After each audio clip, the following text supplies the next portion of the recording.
yitwa Innocent niyo nkuru.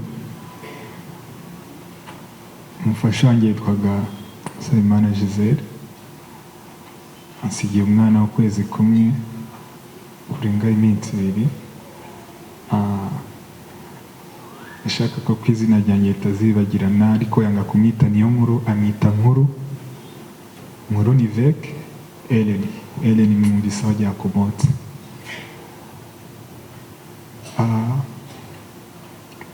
Mu by'ukuri navuga ko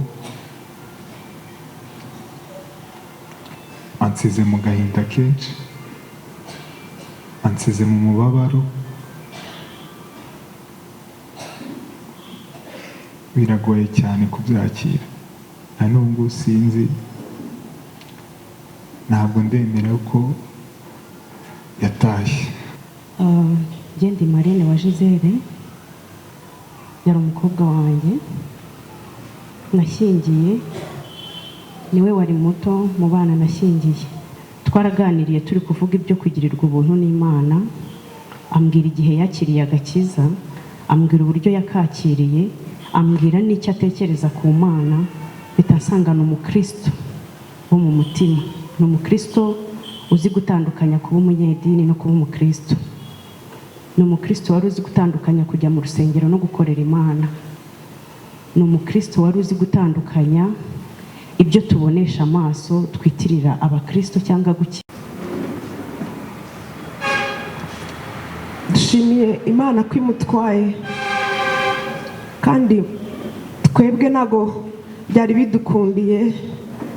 Niba nza kutubaza nago twari kubyemera, byari kutugora cyane, ariko ntago yigeze itubaza, kuko ni Imana, yitwa Imana, yabikoze uko ibitekereza, ibikora uko ibyumva, kuko byari mu mugambi wayo.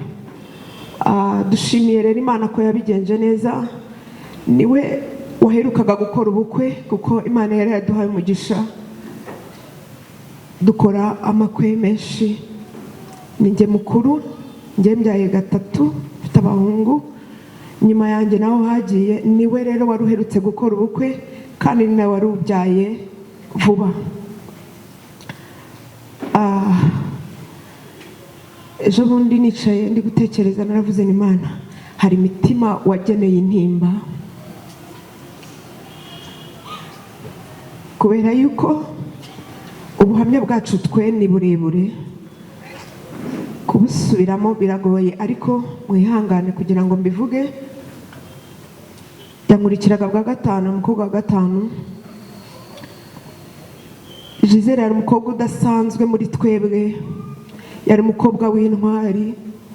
Imana imuha umugisha, kuko yaratwubatse uko twari turi.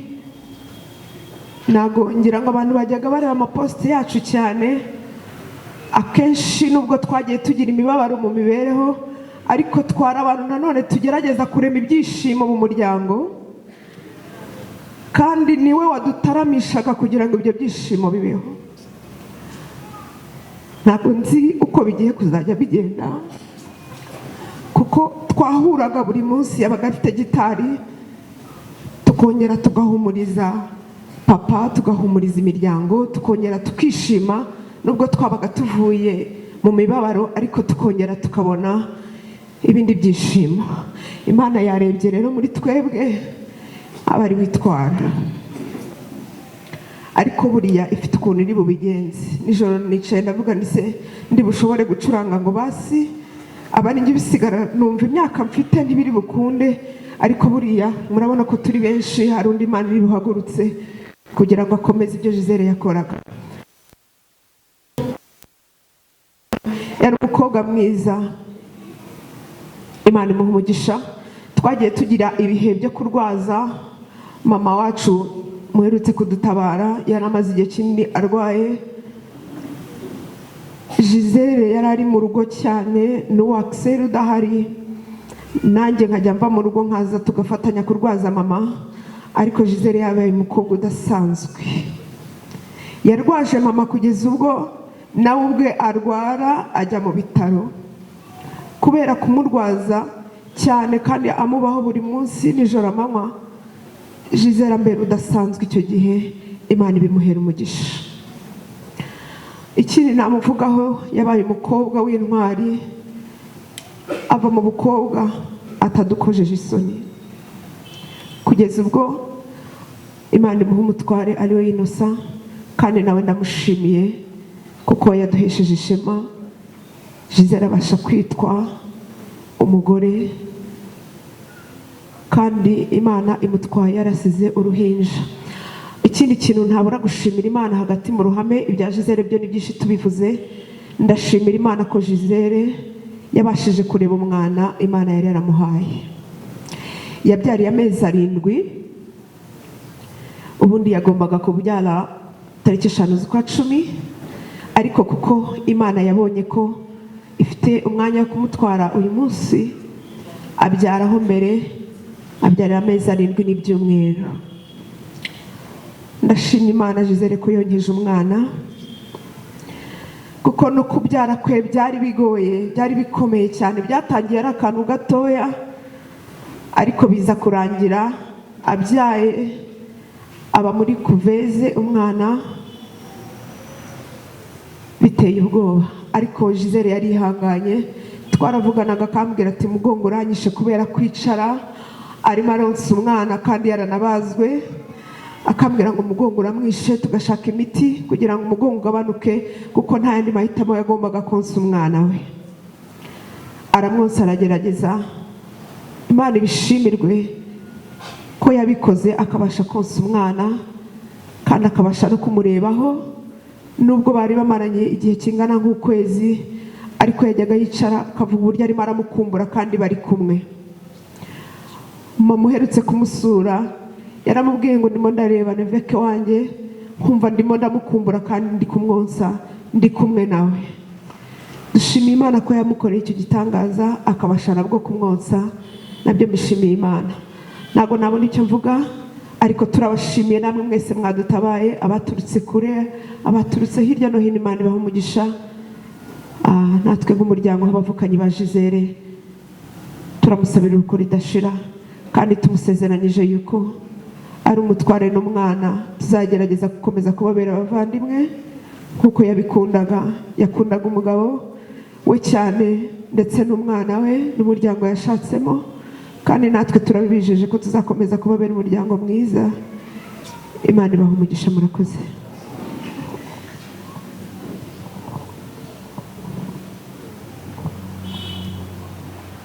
Yesu nashimwe. Biragoye ko yagira icyo umuntu avuga kuri uyu munsi. Gisele na mbere yakoze ubukwe nahari, musaba ngo twe twavuganye yuko mfite kuza ko hari hashize ibyumweru bike ngarutse mu Rwanda. Twe twavuganye yuko ngomba kuza nkamusura, nkabona umutware we, ariko nuko Imana ibishatse. Wavuga ku bya Gisele yatwara igihe kinini cyane. Nkatwe nka basaza we, mfite musaza mukuru wanjye nawe uri hanze muri Angola, ntabwo yabashije kuboneka. Ubwo turagerageza umuntu akabishotoninga cyane. Gisele kumuvugaho, yari umujyanama ku bamuruta n'abaruta. Gisele yari inshuti. Gisele akenshi yahangayikaga kurusha n'ababyeyi bacu cyangwa se n'abandi bantu abo ari bo bose. Akunda basi ahari aruhukire mu mahoro, kugira ngo nanjye aho narindi n'ubwo ubuzima bwahora bumera nabi cyangwa se bukagenda neza, wahoraga umakinga sure yuko turara tuvuganye buri munsi. Ko ndabyibuka ko n'umunsi wa nyuma agenda twavuganye ku wa gatatu, tuvugana hafi isaha, twongera sinzi ukuntu Imana ipanga ibyayo, ngomba kujya mu kazi nyuma ya saa sita, ariko nguma kuri biro ampamagara nimugoroba mu ma saa 10 nabwo turongera ngira umwanya wo kuvugana nawe neza. Ariko Gisele, ibyo wambwiye byose nzabikurikiza, yawe namenyaga ko bwari bwa nyuma nabona kukuvugisha. Imana ikwakire kandi guhurwa ridashira. Ku ruhande rwa Eric yavuze ngo Gisele mushiki wanjye, biragoye kumva ko ugiye kugeza ubu sindabyiyumvisha ko udusize gusa, Uwiteka niko yabishatse. Nzakumbura ibihe byinshi byiza twagiranye uhereye mu buto bwacu, inama twajyaga ndetse rimwe na rimwe wagiraga inama nubwo nkuruta umunezero.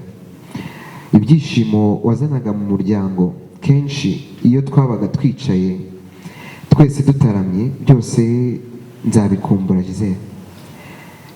Nakwigiyeho byinshi, ikintu cyiza cyo gukunda Imana, kuramya Imana ubikunze. Ruhukira mu mahoro mushiki wanjye, nkunda, nzagukumbura cyane, amen.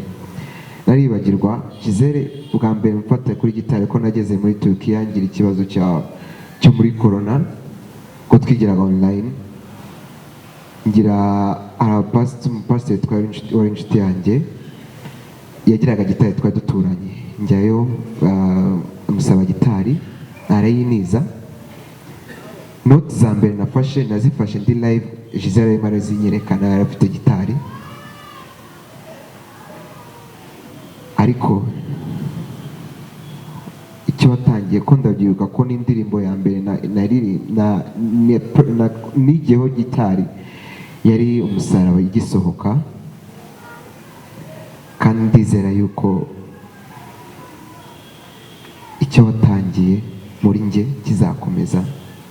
Amasomo wampaye wenda umuntu azashaka ishuri yakomeze, wenda yagure, ariko Imana ibane nawe. Nizera ko aho uri mu gitaramo gikomeye cyane. Imana ikomeze ibane nawe. Murakoze cyane. Yesu ashimwe.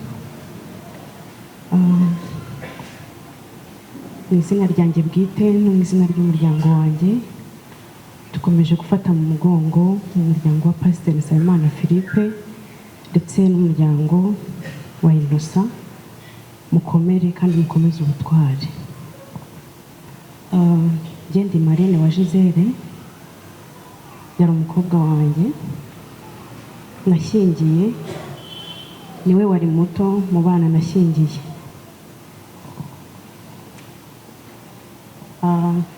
Ajya kunsaba kumushyingira, ntabwo nabimwemereye kubera ko nari mfite inshingano zitatuma mboneka cyangwa ngo mbohoke mbe namuha umwanya uhagije nk'umwana nshyingiye. Ariko mu kiganiro twakoranye namusanzemo ubwenge, ubuhanga bidakeneye ko mbana nawe umunsi ku munsi. Mbona ko ntacyo byaba bitwaye niyo tutabonana physically ngo tuganire, nkabona kuri telefone bizakunda ko nshobora kumuvugisha akambwira ijambo rimwe nkamubwira irindi akumva. Yari umukobwa w'umunyabwenge, abantu benshi babigarutseho.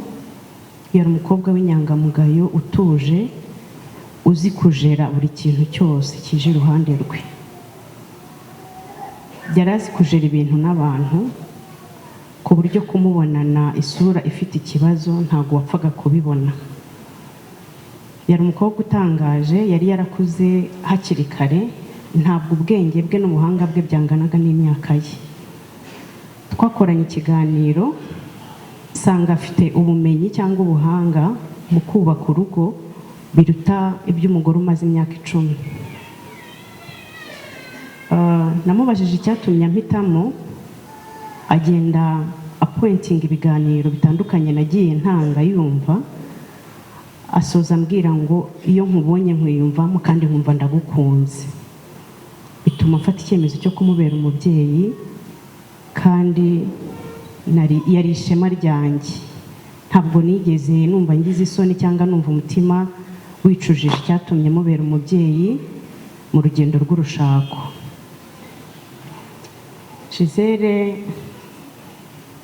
ajya kubyara uriya mwana igihe kitageze sinabimenye, yaje kwirikodinga nyuma, nanjye nari ndwaye, nari nagize ikibazo gituma ndemba, kuko yagiye kwa muganga ku itariki 12, njyewe nari ndiyo ku itariki 13.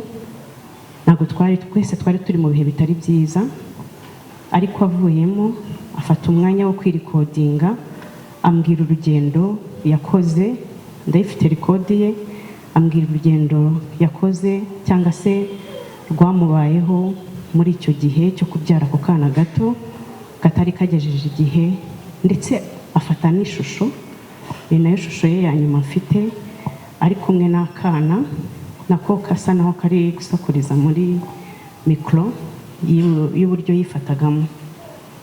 Ambwira ko ubu ngubu akomeye kandi ari mu rugo nta kibazo.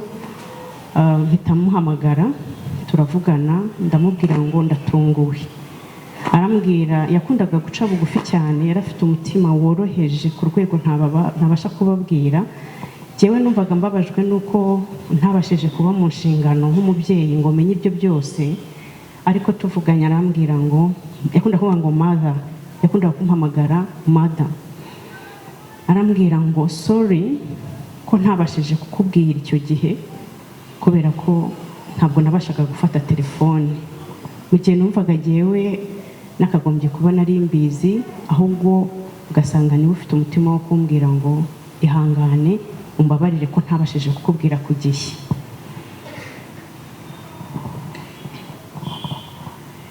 Gisele yari umukristo mu mutima. Mu kiganiro twakoranye hari harimo n'icy'agakiza, kuko hari umuntu ubaho akakubwira ati jewe natangiye urugendo rw'agakiza hashize imyaka runaka, navukiye mu muryango ukijijwe se cyangwa byagenze gutya. Twaraganiriye turi kuvuga ibyo kugirirwa ubuntu n'Imana, ambwira igihe yakiriye agakiza, ambwira uburyo yakakiriye, ambwira n'icyo atekereza ku Mana. Bitasanga ni umukristo wo mu mutima, ni umukristo uzi gutandukanya kuba umunyedini no kuba umukristo, ni umukristo wari uzi gutandukanya kujya mu rusengero no gukorera Imana, ni umukristo wari uzi gutandukanya ibyo tubonesha amaso twitirira abakristo cyangwa gukira inama ku muntu wese abona ko akwiriye kugira inama. Umwana wanjye mukuru w'umukobwa amaze kumenya ko Gisele yitabye Imana, yahise ambwira ikiganiro baganiriye umunsi twigeze tujya kubasura iwabo ari hafi gushyingirwa. Arambwira ngo ma, ngo Gisele yanyigishije imyambarire y'umukobwa w'umurokore. Nicyo kintu cyahise kimugarukamo ntashye, nicyo kintu yambwiye. Ntabwo namenye igihe babiganiriye, ariko yari umujyanama pe. Ni ibintu yakoraga byari biri mu maraso ye, kandi yari umurimo akora mu ibanga.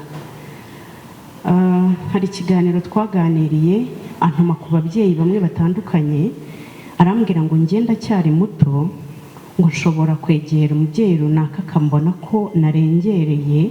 Arambwira ngo ariko ngo marengo, kuko wowe uri mukuru umaze igihe mu rushako, ngo ndabizi neza ufite inzira wanyuramo ukamfashiriza uriya mubyeyi cyangwa bariya ababyeyi. Arabambwira, muha isezerano ko nzabikora. Ntabwo ari umwana warangirizaga imitekerereze ye cyangwa se mu gukorera Imana kwe, ntabwo yabirangirizaga mu gucuranga no mu kuririmba no mu gukora ibihangano. Yari afite ahandi hantu agera harenze aho ngaho. Gisele wamuvuga ntibyarangira, gusa umuryango ubuze umukobwa wari ishusho y'umuryango, yari ishusho y'umuryango, yari igisobanuro cy'umuryango mwiza ukijijwe. Mukomeze kwihangana. Innocent abuze umudamu, abuze umugore, abuze umubyeyi, abuze umufasha. Innocent abuze amaboko, ariko Imana ishimwe ko izamubera aho Gisele atari. Ijya ibikora. Ndabizi iteraniro ringana gutya dufitemo ibihamya byinshi by'uko Imana ikintu cyose ikora iba ifite umugambi, kandi ntabwo igikora ihubutse, iba ifite plan B. Imana ifite umugambi wundi wa kabiri kuri wowe n'umwana n'umuryango wose. Komere. Itorero ryacu rya ADEPR tubuze umukristo nyakuri, tubuze umukozi w'Imana, tubuze umuramyi mwiza ubikorana ubuhanga, ubushishozi, ubikorana umutima wose, ubikora neza kandi bifite impact, bifite umusaruro. Ariko Imana ishimwe ko iyo urubuto rupfuye havuka izindi nyinshi. Ndahamya neza ko uko kugenda kwa Gisele kuzatuzanira abaramyi benshi bameze nkawe. Igihugu kibuze amaboko, kibuze umukobwa, umudamu w'intwari cyari gikeneye, umudamu w'umujyanama, umudamu udatinya, umudamu udasanzwe. Yari afite ibitekerezo byagutse cyane birenze ibitekerezo umuntu yatekereza ko afite. Gutekereza Gisele ejo hazaza, wamubonaga nk'umuyobozi w'abantu benshi, ariko Imana ishimwe ko ijwi rye, imirimo ye atayigumanye mu mutima, ahubwo yayisakaje ahantu henshi. N'ubundi nta kabuza igihugu kizakomeza kugira amaboko yagutse. Gisele twamukundaga, tuzakomeza kumukunda, azakomeza kuba mu mitima yacu, kandi tubyerekanisha ibikorwa by'umuryango asize. Imana ibiruhuko ridashira. Murakoze. Muraho neza.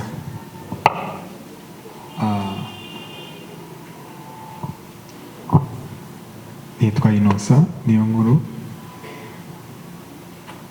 Umufasha wanjye yitwaga Nsabimana Gisele. Ansigiye umwana w'ukwezi kumwe kurenga iminsi 2.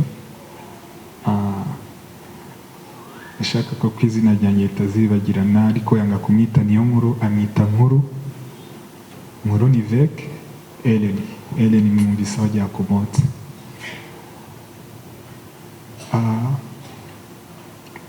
Mu by'ukuri navuga ko ansize mu gahinda kenshi, ansize mu mubabaro. Biragoye cyane kubyakira. Na n'ubu sinzi, ntabwo ndemera ko yatashye.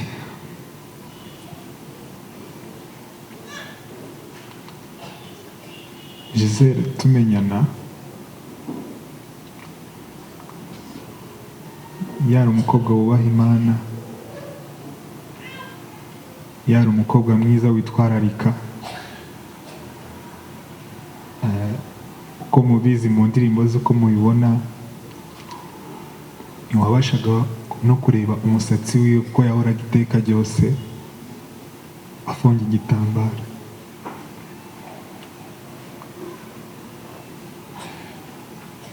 Ubwo bukristo yabuhoranye kuva kera.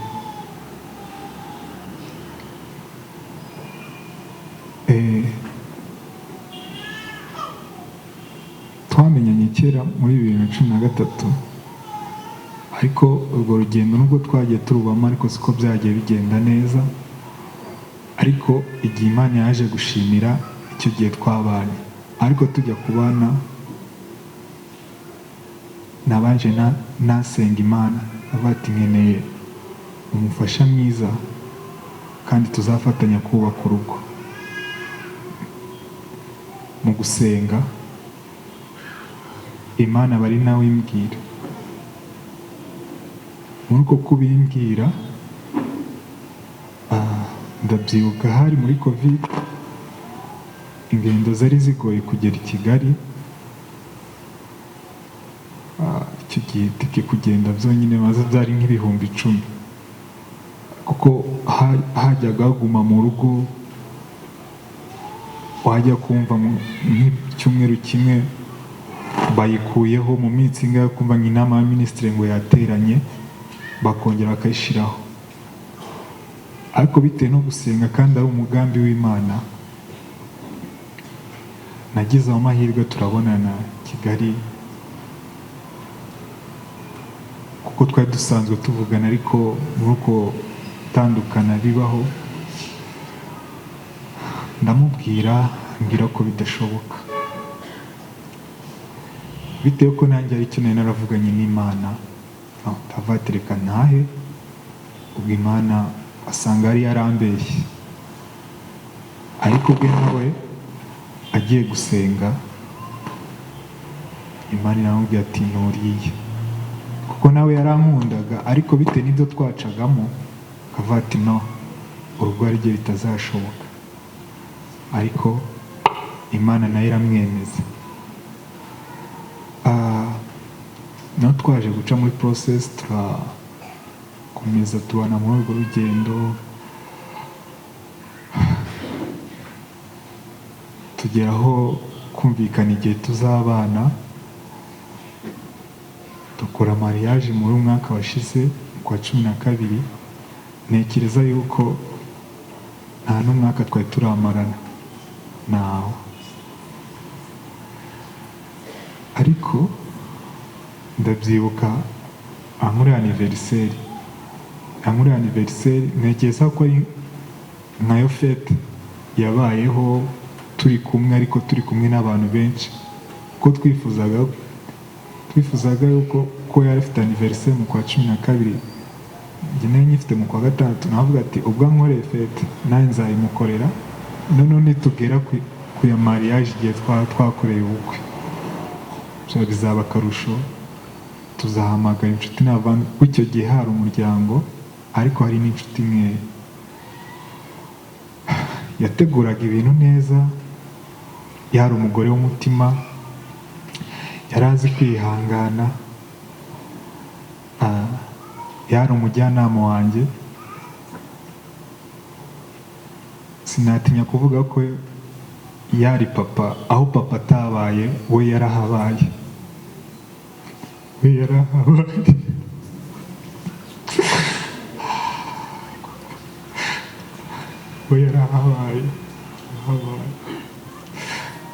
Akunda kwicara tukajya inama, yajyaga yumva ko yaharanira icyubahiro cyanjye, yaba afite ibitekerezo akabizana, ariko akambwira ati niwo mutware w'urugo, nawe ndagushaka yuko utanga ibitekerezo tubiganireho, nunyumvisha ko ikintu gishoboka kandi ko ari cyiza, nicyo turakora. Nanjye nimwereke ikintu ko ari cyiza, tugikore. Mu by'ukuri sinabona uko mbivuga, ari umufasha mwiza, ko ntekereza yuko mu myumvire yanjye cyangwa se na famiye, ari igihe twabaga turi kuganira nka famiye na mama yadusura, hari nk'ibitekerezo afite, akamubwira ati mubyeyi ibyo uvuga nibyo, ariko n'ibi. Mama naho akagira akabyumva bitewe na sase yabimubwiyemo. Yari umuntu uca bugufi, kandi akamenya kugira abantu inama. Mukuru we arabizi, Solange arabizi cyane.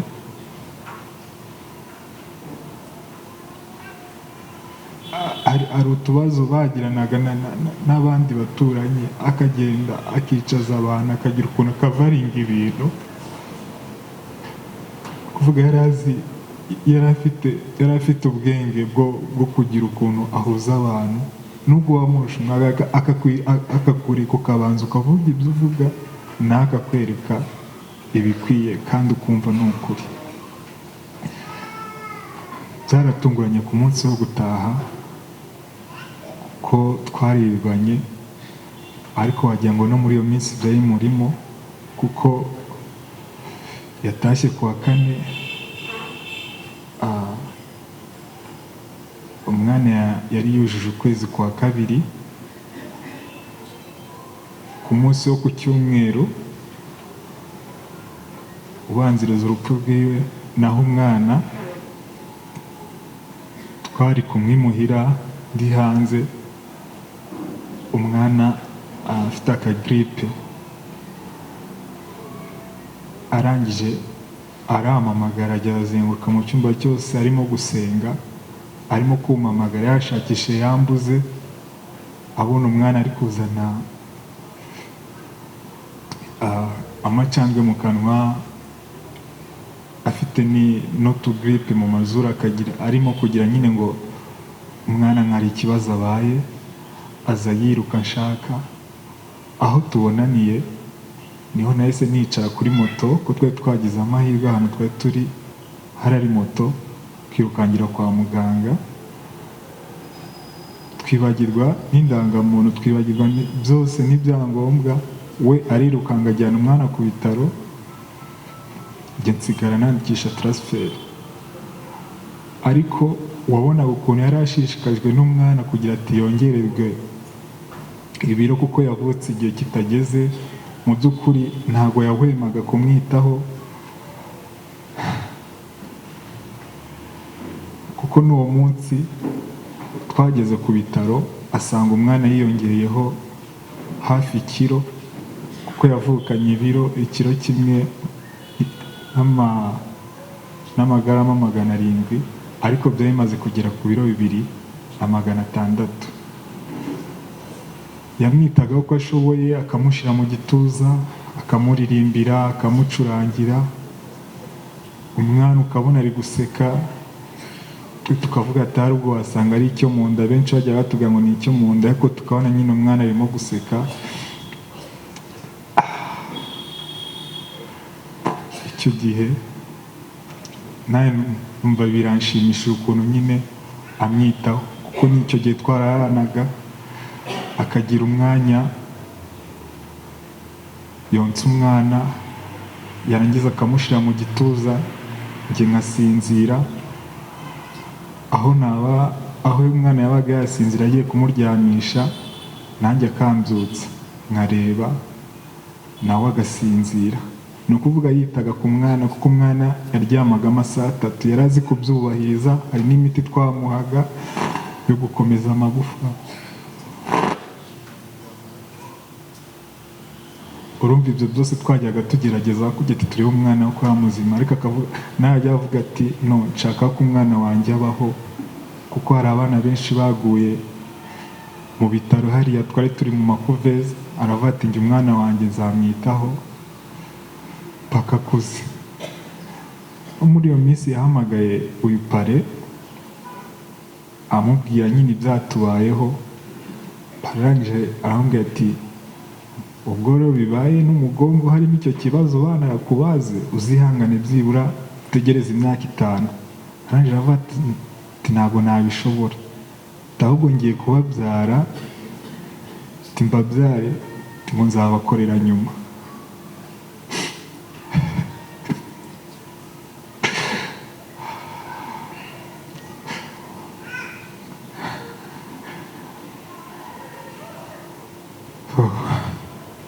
Uwo munsi atabaruka ni nanjye wamushyiriye amazi muri dushe, kuko yarambwiye ati nkashaka kujya muri dushe, nyamushyiriramo. Ngeze muri salo arampamagara, ampamagaye sheri rimwe gusa.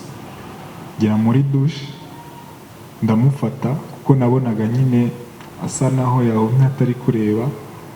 Mwicaza muri dushe iruhande, amagara umukobwa ko yari yamuhekesheje umwana, turamuterura tumujyana ku buriri. Mamagara n'abavandimwe n'abayobozi yari twari duturanye, barazana imodoka. Tugeze kwa muganga kumva ngo byarangiye. Byaratugoye kubyumva, biratugora na n'ubu ngubu sinzi ntabwo turi kubyemera, ariko Imana uyumva izi mpamvu mu by'ukuri Gisele ndahamya ntashidikanya ko yabonye ubugingo buhoraho, kuko kenshi twabaga turi kumwe akandirimbira, agafata gitari akandirimbira,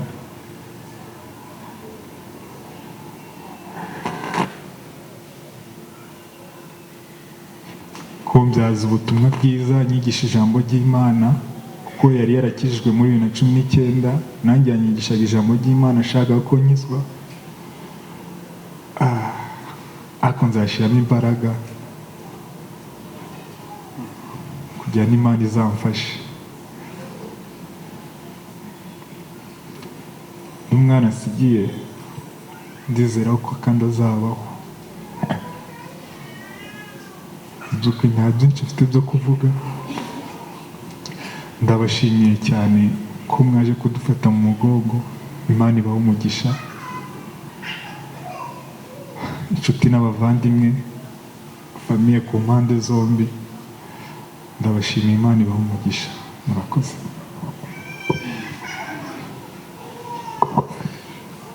Reka mbanze basuhuze. Yesu ashimwe. Nje ni ibintu bitatu gusa ndavuga kuri Gisele. Gisele ni umwana wanjye, kandi nubwo yari muto ariko Gisele yari intwari. Ndibuka aza kumbwira bwa mbere by'urukundo, byo gukundana na Innocent, naramwangiye. Kumwangira si uko nangaga Innocent, habo numvaga mfite ifuwe, ndavuga ni cya gitaramo cyacu kirahagarara kizajya kwa Innocent, numva ndafushye. Buri mugoroba yaradutaramiraga, iyo twagiraga ikibazo yafataga gitari agacuranga. Noneho natekereza ko ngiye kubibura, ndabyanga. Mu kubyanga agerageza gushaka izindi nzira. Ageze kwa Nyamutera nawe aramwangira, kuko twumvaga ko akiri kare yaba aretse. Numva hari bizaba, ariko nyuma nza gusanga ko mu bana banjye bose abona agiye nshingira, sinzi abandi babyeyi, njye sinahitaga nemera.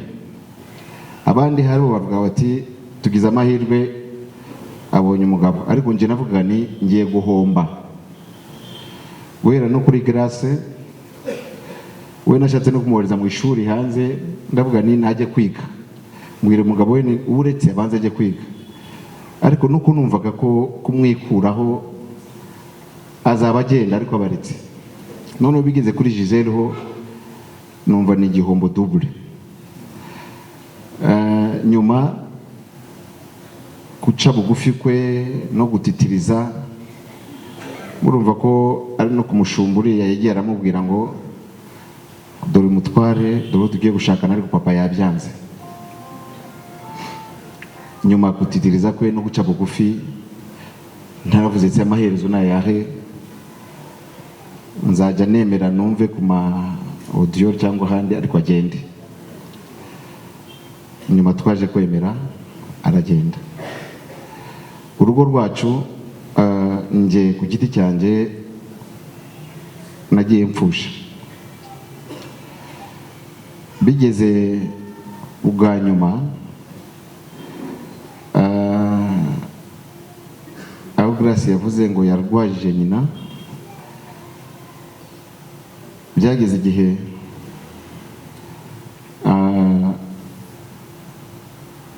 kugira ngo nshake, nari navuze ko nazongera gushaka, bivuga mu mutima wanjye ndabyiyorera. Ariko Imana ibikora, abana baranyicaje, murabona abakobwa bakuru. Mu kunyicaza babonye ko nta n'umwe watinyuka kubimbwira, babibwira Gisele. Grace yabaye nka MC uyoboye ikiganiro, ariko Gisele niwe wafashe ijambo araninyuka ambwira ndetse anampropose anyereka uwo nkwiye gushaka. Mbanza kwihagararaho ndavuga se uyu mwana niwe uraza kunyereka, numva ko ndabura ni ndabitekerezaho, ariko arande makuru nari mfite, ariko nibya bindi byo kujijisha kugira ngo atazavuga ko ari we wabinkoreye, ariko niwe wafashe umwanzuro mu bandi bana, niba barakoze inama simbizi, akababwira ati mundeke nje ndamubwira. Arabivuga ndetse bari basanze banaziranye, yamitiyemo kandi ariko n'umutima wanjye warabyemeye uranabikunda. Ikindi nshaka kuvuga kuri Gisele, bagiye bavuga ngo yakijwe mu 2019, ni ubuzima bw'abantu b'abapasitori, ari byo bita le salut personnel, gukizwa ku giti cye. Bose n'abasolaje narabahagurutsaga mu rugo ndi kubirukansa mu gitondo mu biyende cyo gusenga, nakubitaga mashini bwalebish twese mugende, bakagenda ndetse bakivovota ngo ariko se nagahato ibintu bya hano. Nje ngakomeza bafata nk'abana, ariko bakitangiye gukura ngakomeza iyo ritme. Ariko Gisele yageze igihe personally ahura n'Imana, amenya Imana, amenya no kuyikorera, ndetse avuga n'ubutumwa. Indirimbo ze ni inspiration, yafite connection akahimba indirimbo. Nyuma natangaje n'ikintu kimwe, ejo bundi mfata umwana we, kuko bwa mbere turi kuri kwa muganga igihe yabyaraga nari mari,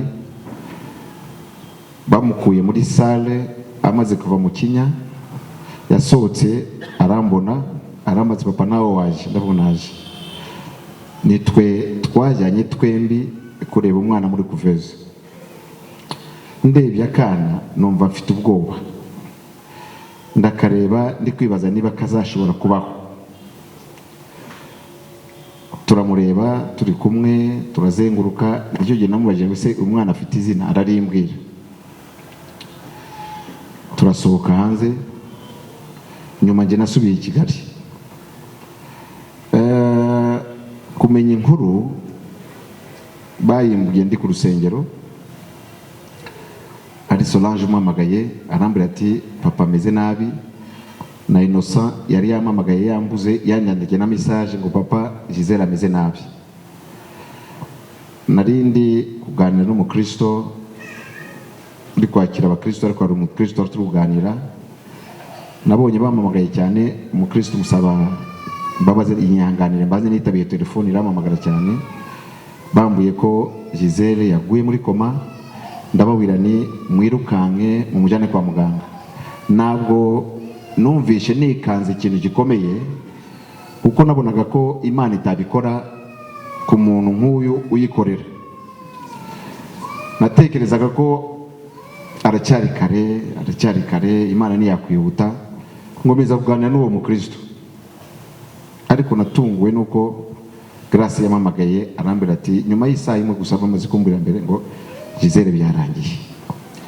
Ndasusumira, nshaka kubabwira ngo murebe neza. Ndahaguruka, n'umukristo uwo naganirizaga yari afite ibibazo, yahise asohoka agenda nk'ucitse ariruka, kuko ibi byose babivugaga telefone ifunguye, kandi nagomba kumusaba imbabazi kugira ngo ataza kubona muri dialogue pastoral nabo wajya urangara kuri telefone, abona uburemere ahita asohoka aragenda. Ejo bundi rero mfigatiye akana, nakubise gutya ngira gutya, mbona karikanze, mbona karasetse. Ndabusa umwana utaruzuza n'amezi yo kuvuka, mbaza Innocent araseka, arambwira ati amenyereye kumva indirimbo. numvishe ikiniga ndabose azongera kuzumvira he noneho ko wamuririmbiraga yagiye.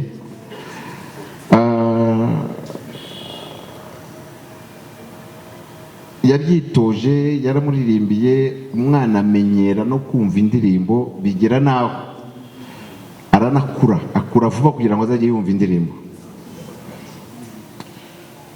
Ikindi gitangaje nuko bambuye ko yarariraga nijoro, yakundaga kurira nijoro, ariko kuva nyina yapfa umwana yaracecetse. Niba yarabimenye, niba yarabyumvishemo, niba yaratekereje ndatakira ndi, arareka agahigima ashaka amata. Kandi icyo navuga nuko ni umwuzukuru wacu. Imana yashimye ko Gisele agenda, idusigira ishusho. Yaba yaragiye akiri mu rugo iwanjye, nta mwana twari kuba dusigaranye, kuko igihe cy'Imana niba yarapuranifiye ko izamutwara, naho yateganije kumutwarira ni kwa Innocent, niko yabibonye, ariko idusigira undi mwana, itusigira umwana tuzatureberaho tubone Gisele. Rero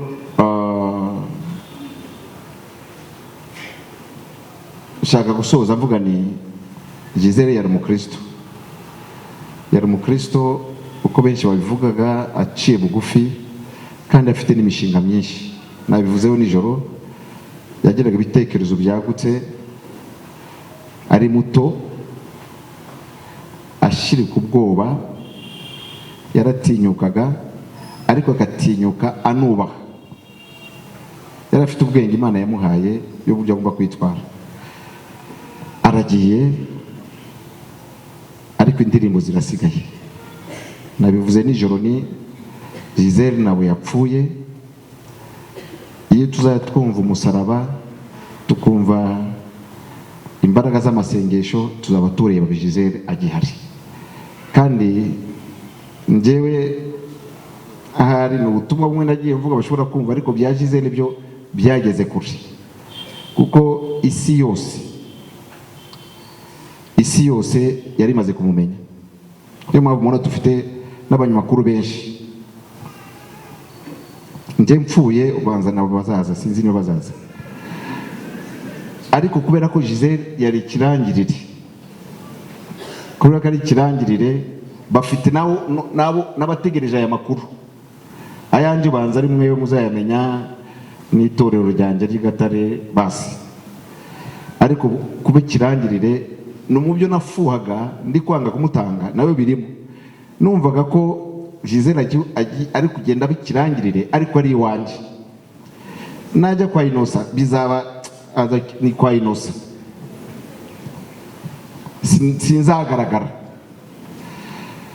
ariko kuko Imana yako yabishatse, kuko Imana yabikoze, kuko Yobu yavuze ngo muri ibyo byose nta kibi yerekeje ku Mana, ntacyo tuyishinja, yabikoze nk'Imana. Icyo turasaba cyane ni ukugira ngo itwihanganishe, yihanganishe Innocent ndetse n'umuryango wose. Murakoze, Imana ibahe umugisha.